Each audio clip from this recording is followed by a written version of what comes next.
Hello everyone, I'm Pastor Tamaka, Apostolic Believers of Christ International, Bishop Salmian.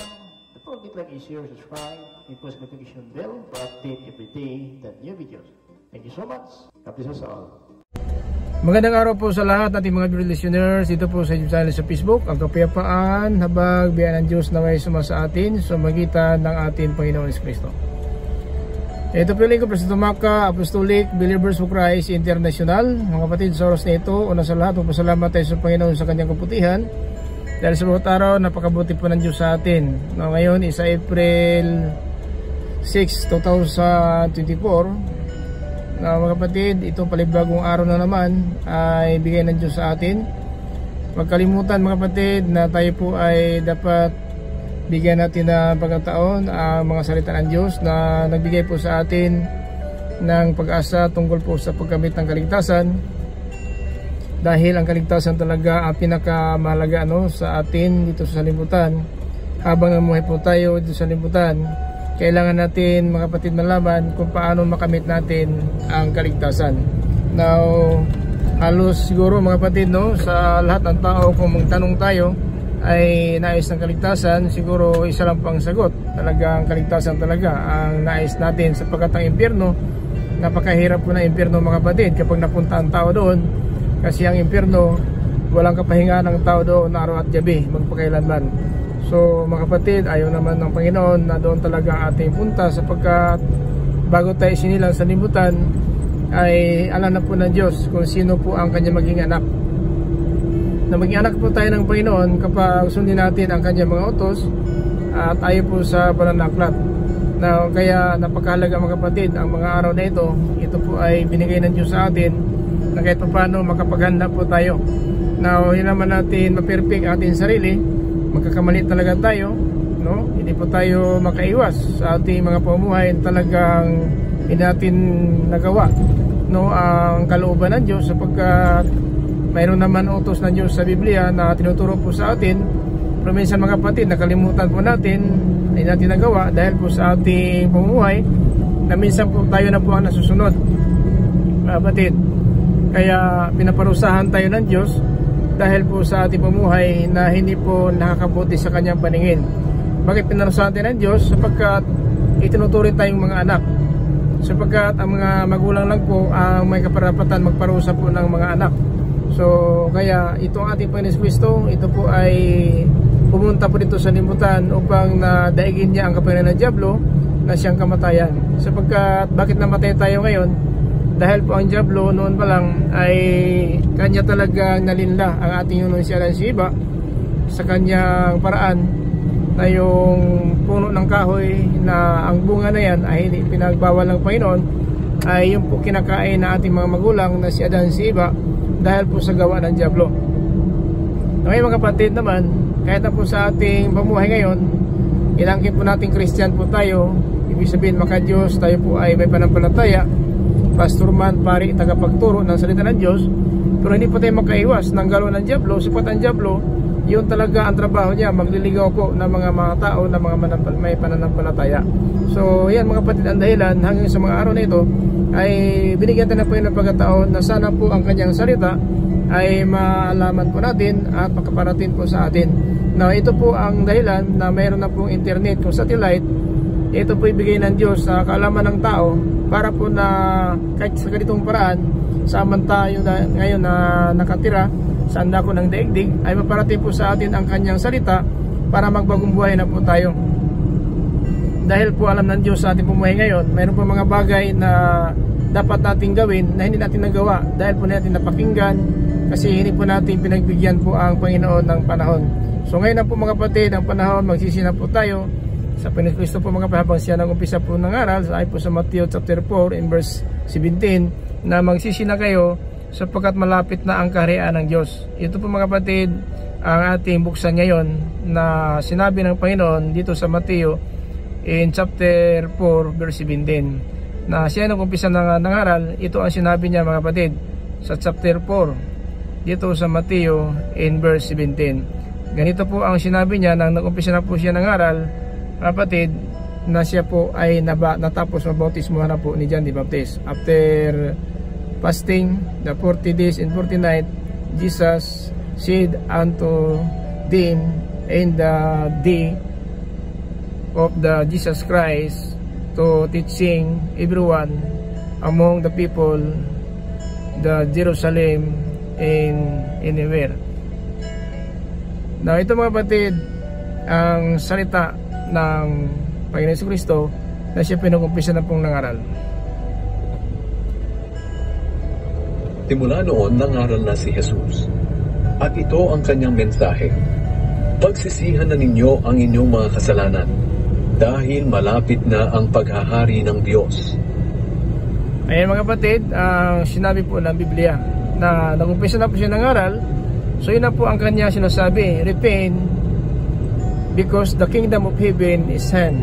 So yan mga kapatid, ating keyverse ngayon na ang pagsisi na ang kailangan natin, sapagkat dati alam mga kapatid kung kailan kapatid balik ang Panginoon at kailan po tayo alis sa limutan, sapagkat ang buhay natin parang usok lamang.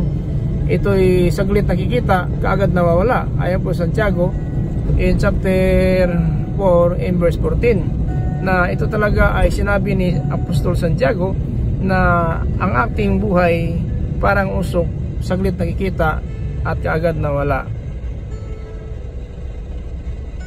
Sa katunayan, hindi nyo alam kung ano ang mangyayari sa inyo bukas, sapagkat ang buhay ay parang hamog, dalilitaw ng sandali at mawawala pagkatapos. Ayan po, no? So walang kalam ng bukas. So anong gawin natin ngayon? Kaya ang kaligtasan ngayon, hindi bukas, no? Kasi marami at mga tao talaga na minsan po ay umaasa lang po ng karunungan, pero mga kapatid, hindi po ang karunungan natin maasahan natin, sapagkat walang nakakaalam ng bukas, at ngayon ang kaligtasan, hindi bukas. Ang sabi po ni Apostol Pablo sa 2 Corinthians in chapter 6 verse 2 mga kapatid. Sapagkat sinabi ng Diyos, dininig kita sa tamang panahon at tinulungan kita sa araw ng kaligtasan. Kaya makinig kayo, ngayon na ang tamang panahon, ngayon na ang araw ng kaligtasan. Ngayon ang araw ng kaligtasan. Hindi sinasabi bukas ang araw ng kaligtasan. Bakit ngayon?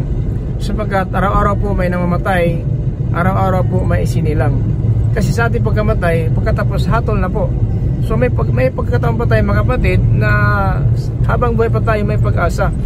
So dahil na minsan po mga kapatid, nakapokus tayo sa mga bagay, hindi natin alam kung ano ang mangyari na bukas. Kaya ang bukas wala nakakaalam. At ang alam natin na ating buhay parang usok, parang singaw, usok na saglit nakikita, kaagad nawawala. Kaya habang buhay pa tayo, may pag-asa. So ngayon ang araw ng kaligtasan, hindi bukas, sapagkat kahit sino man walang nakakaalam ng bukas. So ating gagawin ngayon, kapatid, na magsisi na po tayo. So ano ba ang pagsisi? Kasi ito po keyverse natin, magsisi na tayo. Na ang pagsisi mga kapatid, ito po ang pagtalikod. Pagtalikod ng kasalanan ang pagsisi. Iba po ang pag-amin. Ang pag-amin, inaamin lang po natin na nagkasala tayo, pero magawa pa rin natin ang kasalanan. Pero ang pagsisi, ito na po ang pagtalikod. So yun na po mga kapatid, ang dapat malaman natin na ating keyverse ngayon, na magsisi na tayo, sapagkat malapit na ang kaharian ng Diyos. So repent because the kingdom of heaven is hand. So yan na po mga kapatid ating keyverse. Now ano ba ating pamuhay ngayon? Talagang totoo ba? Nagsisi na po tayo? Ibig sabihin, hindi pa tayo talagang gumawa ng kasalanan? So iba ang pagkamali, iba ang paggawa ng kasalanan. Kasi ang pagkamali, hindi mo sinasadya. Pero ang kasalanan, ginagawa mo kahit alam mo ng kasalanan. Yun po ang pagkakasala ng tao. Now ang pagkakamali, di may iwasan, madulas po ating panalita. Minsan po naramdaman natin ang mali, napag-isipan ng mali, pero alam mo yan mali, kaya hindi mo ginagawa kasi mali, pero ginawa mo kahit mali, diyan na tayo magkasala. Now ang pagsisi, pagtalikod. Ang pag-amin, iba. Inamin mo lang nagkasala ka, pero maaari pang magawa yon, sapagkat hindi ka pa na-promise sa Panginoon na ikaw ay tumalikod na. So na-accept mo, ikaw nagkasala, pero maaari magawa po rin ang kasalanan na yan. Pero ang pagtalikod, ito ang pagsisi.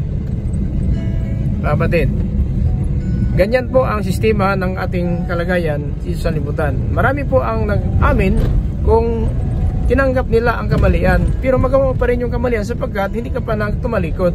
Iba ang pagtalikod, ay ibig sabihin hindi mo dapat ginagawa ang dati mong gawa, sapagkat ang pagsisi, yan ang pagtalikod. So ganyan po mga kapatid, kaya ganun ang sabi ng Kristo, magsisi na kayo. No, hindi sinabi umamin na kayo. Iba po iba ang pag-amin, iba ang pagtalikod, pagsisi. Ang pag-amin, inamin mo nga, pero magkamali ka pa rin, sapagkat hindi ka pa nangako na ikaw ay tumalikod na. Pero ang pagsisi, yan ang pagpapatunay na pagtalikod na, no, sa masamang pamumuhay. Kaya ang bautismo, mga kapatid, yun po ang hindi sa panghugas ng dumi ng katawan. Ang bautismo, ito po ang pangako sa Diyos na talikuran na ang masama nating pamumuhay. Pakinggan natin dito po sa 1 Peter in chapter 3 verse 21. Ganito po ang sinabi ng Biblia.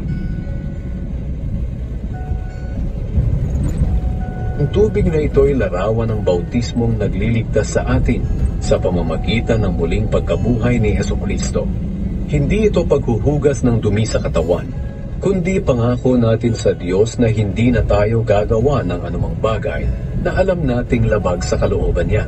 So ito ang pagsisi pala na may kasamang bautismo, kundi nangako tayo, no? Na hindi po tayo gagawa pa sa mga dati nating pamumuhay na hindi po nakabuti sa paningin ng Diyos. Kaya ang sabi ni Apostol Pedro, magsisi kayo at magpabautismo kayo sa pangalan ni Hesukristo upang mapatawad ang inyong makasalanan at tatanggapin ninyo ang ipagkaloob na Espiritu Santo. So yun mga kapatid, kaya ang pagsisi, pagtalikod at may kasamang bautismo. Ngayon marami pong nagsisi na sabi nila nagsisi na po sila pero wala pang bautismo. So ang bautismo kasi mga kapatid, yun po ang nagpapatunay sa taong nagsisi, ang bautismo. So ang bautismo ang nagpapatunay na nagsisi na ang tao. Ang pagsisi, pagtalikod na. Kaya sabi ni Apostol Pedro na ang bautismo naglarawan, ang tubig na ito naglarawan ng bautismo hindi sa paghugas ng dumi ng katawan. Ang tubig na ito ay larawan ng bautismong nagliligtas sa atin sa pamamagitan ng muling pagkabuhay ni Hesukristo. Hindi ito paghuhugas ng dumi sa katawan, kundi pangako natin sa Diyos na hindi na tayo gagawa ng anumang bagay na alam nating labag sa kalooban niya. So di ba? So kaya ang totoong pagsisi may kasamang bautismo, at ito pala ay nangako tayo. Hindi po tayo gagawa sa labag ng kalooban ng Diyos. Pero bakit maraming bautismado ngayon? So gumagawa pa rin. Kasi hindi alam kasi na ang bautismo pala, kaya marami na kasi may nagsabi na ang bautismo nagliligtas, so nagpabautismo kaagad sila sapagkat ang kaligtasan hinabol. Pero yung pala mga kapatid, na ang bautismo, ito po ipangako natin sa Panginoon na hindi na po tayo gagawa nang hindi po nakakabuti sa paningin ng Diyos. So marami nagpabautismo. Sa pasabi ni Pastor kasi ang bautismo nagliligtas. Actually, ang bautismo hindi ang nagliligtas. Ang bautismo nagpapatawad. At ito po ang isang pangako natin sa Panginoon na tumalikod na tayo sa ating masamang pamumuhay. Ganun po ang sistema natin.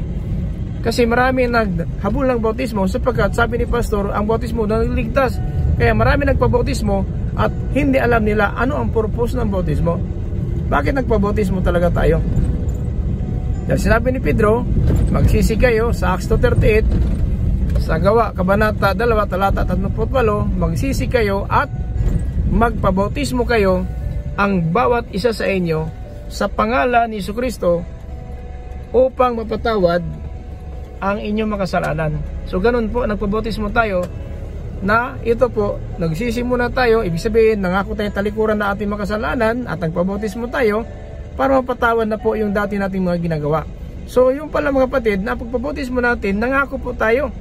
Maliwanag po mga kapatid, tandaan po natin, nangako tayo. Ang bautismo pala, hindi paghugas ng dumi ng katawan. Ang bautismo pala ginawa natin, nangako na tayo sa Panginoon na hindi na po dapat tayo gagawa sa dati nating pamuhay. Ang tubig na ito ay larawan ng bautismong nagliligtas sa atin sa pamamagitan ng muling pagkabuhay ni Hesukristo. Hindi ito paghuhugas ng dumi sa katawan, kundi pangako natin sa Diyos na hindi na tayo gagawa ng anumang bagay na alam nating labag sa kalooban niya. Amen. So yan mga kapatid, kaya marami pong bautismado ngayon na ganun pa rin ang ugali. Walang pagbabago, naninira ng kapwa, nagsinungaling, punta pa rin sa kahalayan, punta pa rin sa mga disko-disko, doon pa rin sa mga inuman. Kasi kasi ang sabi ni pastor kasi, ang bautismo nagliligtas. Kaya napilitan ng pabautismo sapagkat ganun po aral ni pastor, ang bautismo nagliligtas. Hindi po ang bautismo nagliligtas ha. Ito'y pangako, pagtalikod sa kasalanan, kasi ang totoong nagsisi ay sinasama ng bautismo sapagkat ang bautismo, yan po ang katunayan at katibayan na nagsisi na po ang tao. Pakinggan natin dito mga kapatid sa Mateo in chapter 3 in verse 11. Ito ang sinabi ni John the Baptist sa mga angkan ni Israel na sila po ay nagpabautismo kang John the Baptist. Ano ba talaga mga kapatid? Ito pakinggan natin para malaman po natin kung ano talaga ang ibig sabihin nito. Pakinggan natin dito po sa Mateo Kabanata 3 talata 11. Ito po sinabi ng Biblia. Ano ba talaga ang bautismo? Kasi marami nagpabautismo ngayon na wala pa rin pagbabago ng pamumuhay. Parang makasalibutan pa rin at walang halaga ang bautismo. Napakinggan natin ang sabi ni John the Baptist na nagpabautismo po ang mga Israelita. Nabautismuhan ko kayo sa tubig bilang tanda ng inyong pagsisisi. So ang bautismo pala, tanda ng pagsisi. No, ang pagsisi, pagtalikod na po ng kasalanan. Yun po ang pagsisi mga kapatid, pagtalikod ng kasalanan. Ibig sabihin, hindi po na nagpabautismo tayo kasi sabi ni pastor kasi ang bautismo nagliligtas. Mali po na aral yun. Kung sabihin natin ang bautismo nagliligtas, sapagkat ang bautismo nagpapatawad. No, nagpapatawad ng ating kasalanan. Sapagkat sa bautismo, diyan tayo nagkaisa po ng dugo ng ating Panginoon Jesucristo. Yun po ibig sabihin ng Biblia. Kaya marami nagpabautismo, pero hanggang ngayon, ganun pa rin ang ugali. No? Sumasama pa rin sa limutan, ang panalita, parang hindi Christian. Pero bautismado na sila. Bakit nagpabautismo? Yung kasi ang sabi ni pastor na ang bautismo daw nagliligtas. Hindi po mga kapatid ang bautismo nagliligtas. Ang bautismo nagpapatawad. Pakinggan natin ha. Dito po sa Gawa, Kabanata 2, talata 38. Ito mga kapatid, ang bautismo. Kung talaga ang bautismo nagliligtas, hindi po nagpapatawad ng ating makasalanan. Kaya sa bautismo, napatawad na po tayo. At napatawad na po tayo, wala na po tayo hatol na parusa. Pero, kung tayo bautismo, natin alam ang bautismo, na napastangan natin ang bautismo, sapat natin alam ano ba ang purpose ng pabautismo ng tao. Pakinggan natin sa Acts 2:38. Tumagot si Pedro sa kanila, "Magsisi ang bawat isa sa inyong mga kasalanan at magpabautismo sa pangalan ni Jesucristo at mapapatawad ang inyong mga kasalanan at matatanggap ninyo ang regalo ng Diyos na walang iba kundi ang banal na Espiritu." Ayan po ha. So maliwanag po dito. Na si Marcos ay sinabi ang sumampalataya at mabautismuhan maliligtas. So, hindi ang bautismo nagliligtas. Ang panampalataya na may kasamang bautismo, siya ang maliligtas. Pakinggan natin sa Marcos Kabanata 16, talata 16. Ganito sinabi ni Marcos, mga kapatid. Ang lahat ng sasampalataya at magpapabautismo ay maliligtas. Tama po. Ang lahat na sasampalataya at mabautismuhan ay maliligtas. Pero sabi kasi ni pastor, ang bautismo maliligtas, kaya kahit walang panampalataya, kahit sanabi ni pastor maliligtas ang bautismo, nagpabautismo ka agad. Kasi panampalataya mga batid, ito po sinasama ng gawa. So maraming bautismado ngayon na wala na pong gawa. Wala pong pagsunod ng utos na Diyos. Kaya ang hinabol lang po bautismo, pero ang totoo mga batid, hindi ang bautismo ang nagligtas. Ang bautismo nagpapatawad kasi sa bautismo, diyan tayo nakiisa po sa dugo ng ating Panginoong Jesucristo. Kaya doon sa katakaliran na tubig at dugo, mga kapatid lumabas po ay po sa John 19:34 na patay na Panginoong Jesucristo, sinaksak ang kanyang takiliran ng sibat at lumabas ang tubig at dugo. Kasi yung tubig at dugo na yan, yun po ang simbolo ng bautismo at saka ang dugo ng papatawad. Kaya dyan sa bautismo, napatawad tayo.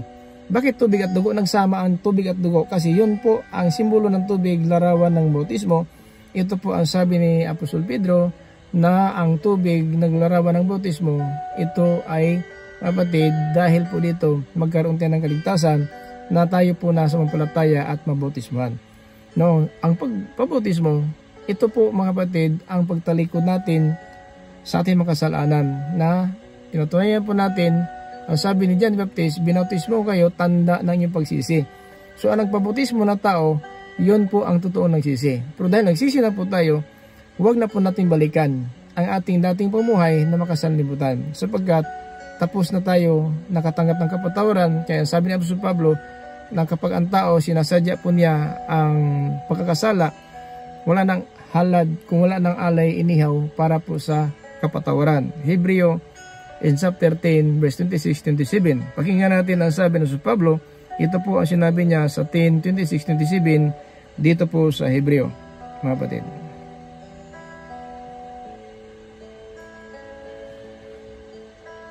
Sapagkat kung sasadyain pa nating magpatuloy sa paggawa ng kasalanan, pagkatapos nating malaman ang katotohanan, wala nang handog na maiaalay pa para mapatawad ang mga kasalanan natin.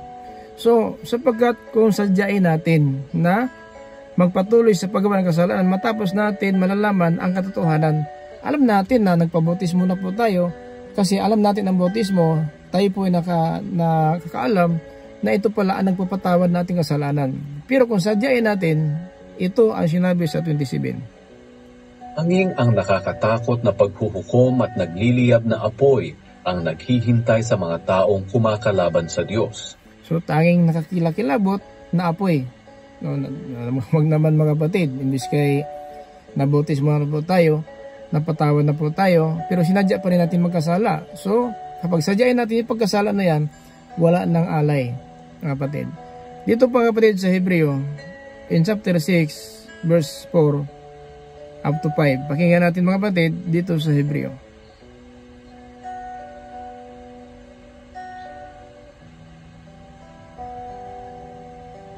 Tulad tayo ng lupang pinagpapala ng Diyos, na matapos tumanggap ng masaganang ulan, ay tinutubuan ng mga halamang pakikinabangan ng magsasaka. Ngunit kung matitinik na mga halaman lang ang tumutubo roon, wala itong pakinabang. Nanganganib itong sumpain na lang ng Diyos, at sa bandang huli ay susunugin. Mga minamahal, kahit na ganito ang sinasabi namin, nakakatiyak kaming nasa mabuti kayong kalagayan tungkol sa kaligtasan ninyo. Makatarungan ng Diyos, at hindi niya magagawang kalimutan ang inyong mabubuting gawa at ang pagmamahal na ipinakita ninyo sa Kanya at patuloy na ipinapakita sa pamamagitan ng pagtulong sa mga kapwa pinabanal ng Diyos. Nais naming patuloy na maging masigasig ang bawat isa sa inyo sa pag-asa niyo sa Diyos hanggang sa wakas. Amen. Balikan natin kasi umakyat po sa verse 3 tayo mag-umpisa. Sa halip kong loloobin ng Diyos, magpatuloy tayo sa malalalim na aralin upang hindi natin siya talikuran. Sapagkat kung tatalikuran ng isang tao ang Diyos, hindi na siya mapagsisisi at mapapanumbalik pa sa Diyos. Naliwanagan na ang pag-iisip niya. Nakatikim na ng mga biyaya mula sa langit. Tumanggap ng banal na espiritu, nakatikim na ng kabutihan dulot ng salita ng Diyos, at nakadama na ng kapangyarihang ihahayag sa huling araw. Pagkatapos kung tumalikod pa rin siya sa Diyos, hindi na siya mapagsisisi at mapapanumbalik sa Diyos, dahil para na rin niyang ipinako muli sa krus at dinala sa kahihiyan ang anak ng Diyos. Amen. So tayo po ito mga nagsisina. Kaya pinapaliwanag natin ito.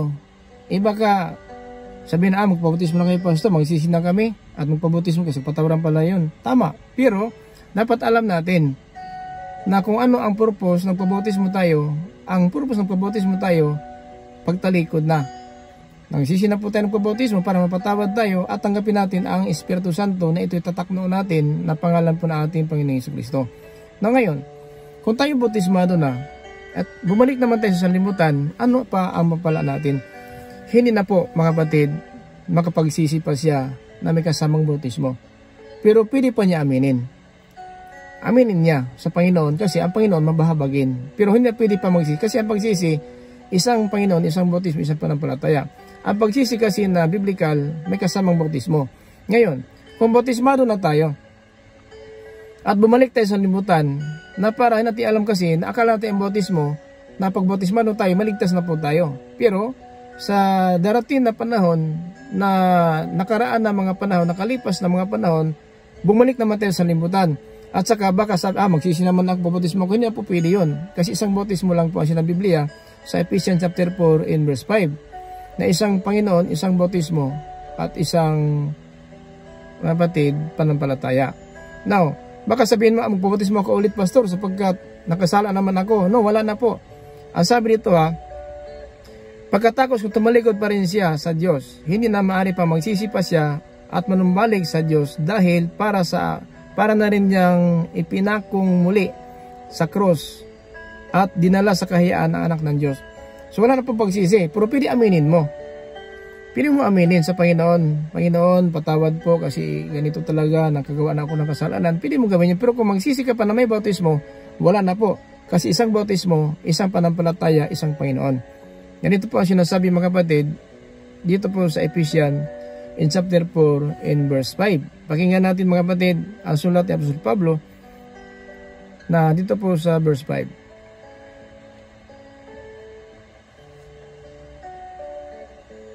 Iisa ang Panginoon natin, iisang pananampalataya, at iisang bautismo.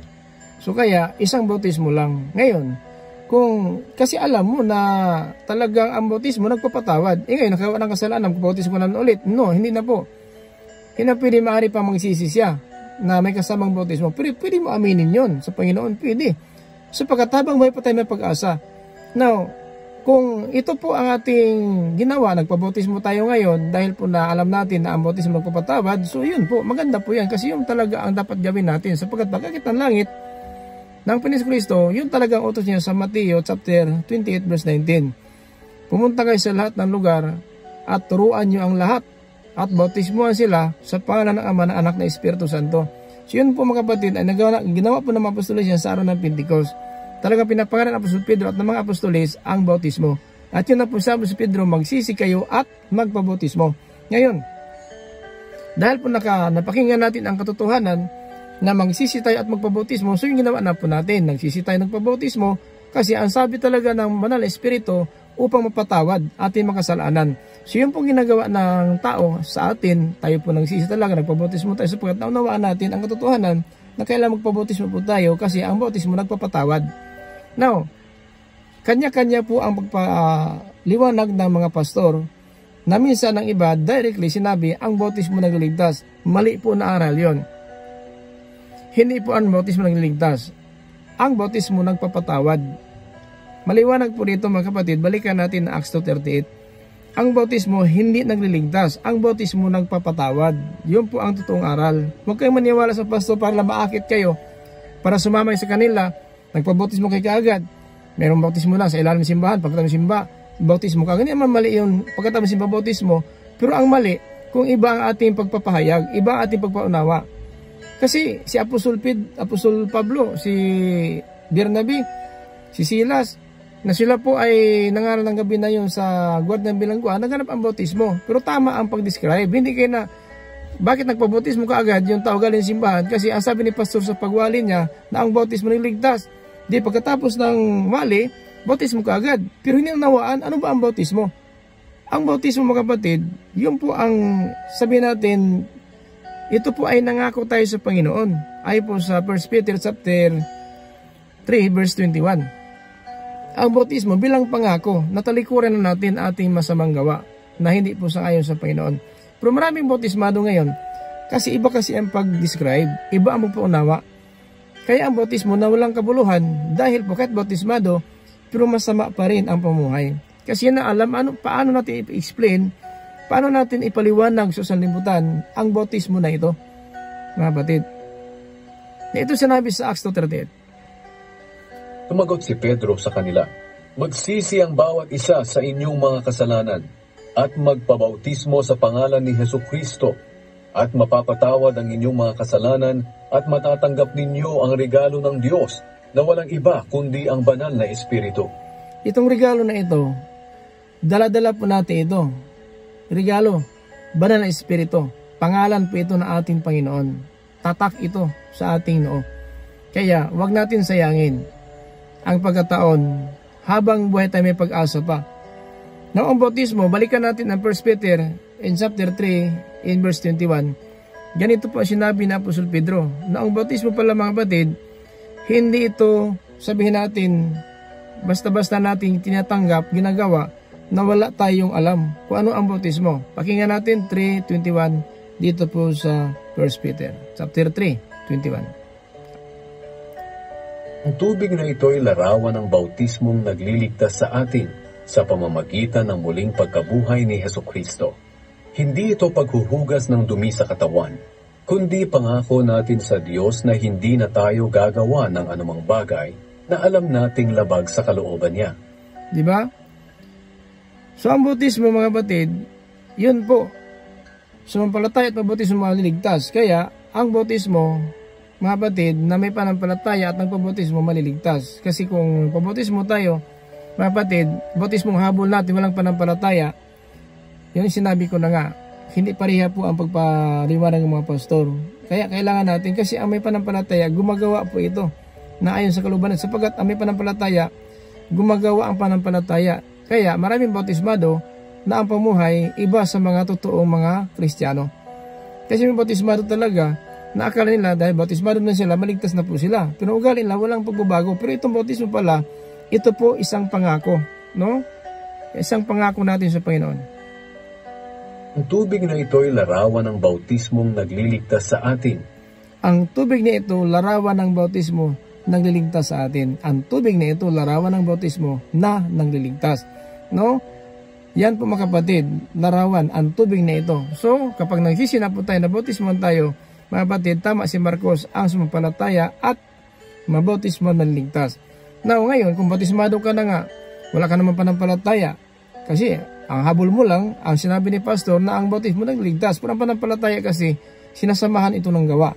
Kapag may bautismo na ang tao, walang panampalataya, hindi niya magawa ang mga utos ng Diyos. Kung sa bautismo ka lang, hindi mo ginagawa ang utos ng Diyos, hindi ka pa rin maliligtas. Sapagkat nagsasama ito ang sumampalataya at mabautismohan ay maliligtas. At ang bautismo, bilang pangako natin sa Panginoon na talikuran sa pamamagitan ng muling pagkabuhay ni Hesukristo. Hindi ito paghuhugas ng dumi sa katawan. Ang bautismo, hindi ito paghugas ng dumi ng katawan, kundi pangako natin sa Diyos na hindi na tayo gagawa ng anumang bagay na alam nating labag sa kalooban niya. So yan po, hindi pwede mga kapatid na bautismado na tayo, pero labag pa rin sa kalooban ng Diyos ang ginawa po natin. Bakit? Hindi natin kasi alam. Kasi akala natin, sabi ni Pastor kasi ang bautismo ng ligtas, kaya napilitan nagpabautismo ka agad. Wala pang, ano ba talaga ang bautismo? Bakit nagpabautismo? Kaya marami nagpabautismo ngayon na sabi natin, nalapastangan po ang kaligtasan. Kasi akala nila, ligtas na sila kasi bautismado na. Pero hindi po mga kapatid, sapagat ang sumampalataya at mabautismuhan ay maliligtas. Ito po sinabi po sa Marcos, ulitin natin in chapter 16 in verse 16. Ang lahat ng sasampalataya at magpapabautismo ay maliligtas, ngunit ang hindi sasampalataya ay parurusahan. Ngayon, ngunit ang hindi sasampalataya ay parurusahan, sapagat ang panampalataya sinasamahan ng gawa. Pakinggan natin Santiago chapter 2 verse 14, 18, 26. Ganito mga kapatid ang sinabi ni Santiago para malaman natin na tayo ngayon ng panampalataya, baka sabihin natin, may panampalataya kay Pastor, pero ang gawa natin malayo po sa kalooban ng Diyos. Hindi pwede, sapagkat hindi po magpulos kung hindi natin mapakinabangan ang panampalataya, mga kapatid, na walang gawa. Kapatid, ano bang mapapala ng isang tao kung sabihin niyang mayroon siyang pananampalataya, pero wala naman siyang mabuting gawa? Maliligtas ba siya ng ganyang pananampalataya? No? Maligtas ka ba sa bautismo? Hindi ka maligtas sa bautismo. Kasi ang bautismo, kasama po yan ng panampalataya. Ang sumampalataya at mabautismuhan, maligtas. Ngunit ang hindi sumampalataya, parurusahan. Ngayon, nagpabautismo ka na nga. Kasi yun kasi sinabi ni Pastor na ang bautismo niligtas. Kaya pagkatapos simbahan, may bautismuhan na po sa ilalim ng simbahan, bautismo ka agad. Ngayon, dumating ang panahon na yung bautismo na kanyang pandinig na naliligtas, yun inasana lang po niya. pero yung palang pamumuhay niya, malayo po sa pagsunod ng kalooban ng Diyos. Ano ngayon ang panampalataya natin kung walang gawa? Ano ba ang bautismo kung walang gawa? Hindi simple yan. Nagpabautismo ka na nga, dahil po yun ang pakinggan mo na ang bautismo niligtas, mali pa sa pagpaliwanag, mali pa ang iyong nagawa. Kasi habol mo ang bautismo, kasi nagliligtas na ang bautismo. Pero ang sinabi ni Marcos, ang sumampalataya at mabautismaan. Ngayon, kung ikaw bautismado, wala ka ng panampalataya, maligtas ka ba sa bautismo? Hindi. Kasi si Pablo, hanggang siya umalis sa libutan, ang panampalataya ang natili sa kanya. At ang panampalataya, sinasamahan ng gawa. 18, pakinggan natin dito Santiago chapter 2:18. Kung talagang may magsasabi, may pananampalataya ako, at ikaw naman ay may mabuting gawa, ito naman ang isasagot ko. Paano ko makikita ang pananampalataya mo kung wala ka namang mabuting gawa? Sabi ng Panginoon, paano ko man makita ang pananampalataya mo kung wala kang mabuting gawa? Paano magkapagligtas ang bautismo kung sa bautismo ka lang umaasa, wala kang ginagawa? Hindi rin. Ganon din yun. Paano makikita ko ang pananampalataya mo kung wala kang mabuting gawa? Paano makapagligtas ang bautismo kung wala kang gawa? Paano ko makagawa kung wala kang pananampalataya? Yun ang ibig sabihin. Hindi naghiwalay ang pananampalataya at bautismo. So, bakit nagpabautismo tayo? Dahil alam po natin na ang bautismo nagpapatawad ng ating kasalanan. At hindi natapos sa bautismo, mapatid ang kaligtasan. Mayroon pa tayong mabuting gawa para makita ang tunay na pananampalataya. Sapagkat ang sumampalataya at mabautismuhan ay maligtas. Ang hindi sumampalataya, parusahan. Kahit may bautismo ka, kung wala ka ng panampalataya, parusa pa rin ang iyong kantungan. Di ba maliwanag po? Ang sabi ni Marcos 16:16, ang sumampalataya at mabautismo maliligtas. Ngunit, ang hindi sumampalataya, parurusahan. Ngayon, may bautismo ka na nga, pero nawala ang panampalataya mo, parusa pa rin ang kantungan mo. So ano ba ang bautismo? Nagpapatawad. Hindi sinabi pinapatawad ka na, hindi ka na magkasala. Magkasala ka pa rin, magkasala pa rin tayo. Kung mapatid, hindi alam ang aral ng Diyos. Kasi ang panampalataya, sinasamahan ng gawa. Kung talagang may magsasabi, may pananampalataya ako, at ikaw naman ay may mabuting gawa, ito naman ang isasagot ko. Paano ko makikita ang pananampalataya mo kung wala ka namang mabuting gawa? Ipapakita ko sa iyo na may pananampalataya ako sa pamamagitan ng mabuti kong gawa.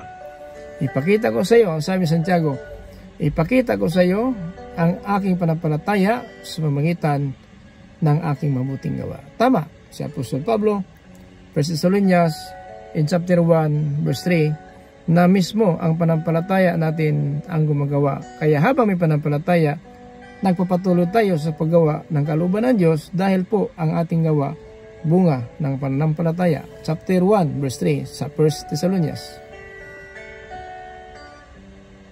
Nagpapasalamat kami kapag inaalala namin ang mabubuti ninyong gawa na bunga ng inyong pananampalataya. Ang mabuting gawa, bunga ng pananampalataya. Paano sabihin bautismado ka na? Hindi tayo nagbubunga sa paningin ng Diyos dahil sa ating pananampalataya. Hindi ka pa rin maligtas ng bautismo.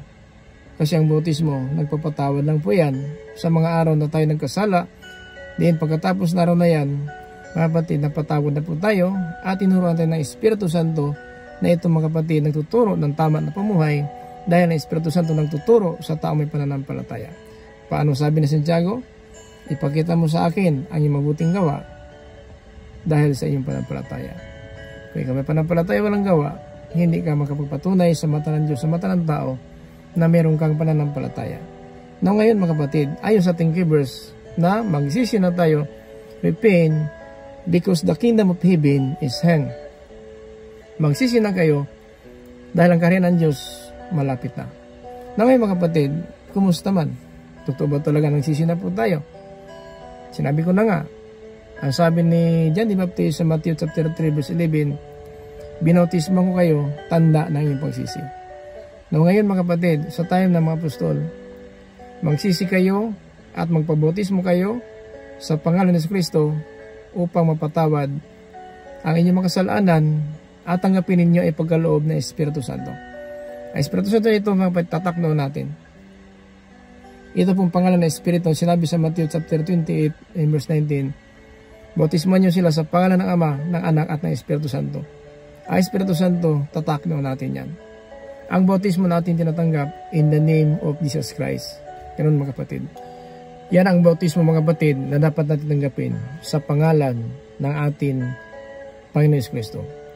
Hindi po pangalan ng Ama, ng Anak, ng Espiritu Santo, sapagkat hindi po pangalan ng Ama ay Ama, ang pangalan ng Anak ay Anak, ang Espiritu Santo ay Espiritu Santo. Ang pangalan ng Ama, Jesus. Ang pangalan ng Anak, Jesus. Ang pangalan ng Espiritu Santo, Jesus, sapagkat ang Ama, yun ang Diyos. At ang Diyos ay Espiritu. Kaya hindi po naghiwalay ang tatlo, iisa lang po yan na bautismo ang dapat tanggapin sa pangalan po ng ating Panginoon Kristo. Tandaan po natin, maraming naligaw ng bautismo sapagkat isang bautismo naging dalawa na ngayon. May iba nagpabautismo sa pangalan ng Ama, ng Anak, ng Espiritu Santo at may nagpabautismo sa pangalan ng ating Panginoong Kristo. Ang isang bautismo naging dalawa. Mga kapatid, tandaan po natin, dalawa ang daan. Sa araw ng paghatol, may daan pa kaliwa, may daan pa kanan. Sa araw ng paghatol. Pakinggan natin mga kapatid dito sa Matthew chapter 25 verse 30 to 34. Ito mga kapatid ang sinabi ng Panginoon Kristo habang kasama ang mga apostol. Matthew 25, 30 to 34.